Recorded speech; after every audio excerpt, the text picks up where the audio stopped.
അഹങ്കാരത്തോടെ സംസാരിച്ച് പാപം ചെയ്യരുത്. ഇപ്പോഴും ഓർത്തോണം, ഏത് മേഖലയിലാണോ നമ്മൾ അഹങ്കരിച്ചത് ആ മേഖലയിൽ നമുക്ക് തകർച്ച ഉണ്ടാവും. എഴുതി വെച്ചോ, ഒരു സംശയമില്ല. അത് ഡാനിയേലച്ചനാണേലും നിങ്ങളാണേലും. മക്കളെ ഓർത്താണ് അഹങ്കരിക്കുന്നതെന്ന് വെച്ചോ, മക്കളെ കൊണ്ട് പ്രയാസപ്പെടേണ്ടി വരും. അഭിമാനം, വലിയ കുടുംബക്കാരാണെന്ന് പറഞ്ഞാണ് അഹങ്കരിക്കുന്നത്. അപമാനം ക്ഷണക്കത്ത് അടിച്ച് വിളിക്കാതെ വരും. നമ്മൾ ദൈവത്തെ വിളിച്ച് പരിശീലിക്കണം. ഹൃദയം നൊന്ത് ദൈവത്തെ വിളിക്കുമ്പോൾ അവിടെ കർത്താവ് ഇറങ്ങി വന്ന് ദൈവം നമ്മൾ കണ്ടിട്ടില്ലാത്ത വഴികൾ ദൈവം തുറന്നു തരും. ദൈവത്തെ വിളിച്ചോണം, ദൈവത്തെ മറക്കരുത്. കുടുംബങ്ങളിൽ നിന്നെല്ലാം പ്രാർത്ഥന ഉയരണം. അങ്ങനെയുള്ള കുടുംബങ്ങൾ നശിച്ചു പോകത്തില്ല.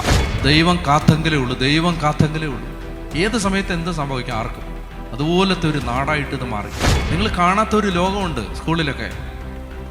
ചെറിയ കുഞ്ഞുങ്ങൾ പോലും നിങ്ങൾക്ക് അത് അറിഞ്ഞൂടാ. അതിൻ്റെ ഗൗരവത്തിൽ നിങ്ങൾ അറിഞ്ഞിട്ടുണ്ടോ?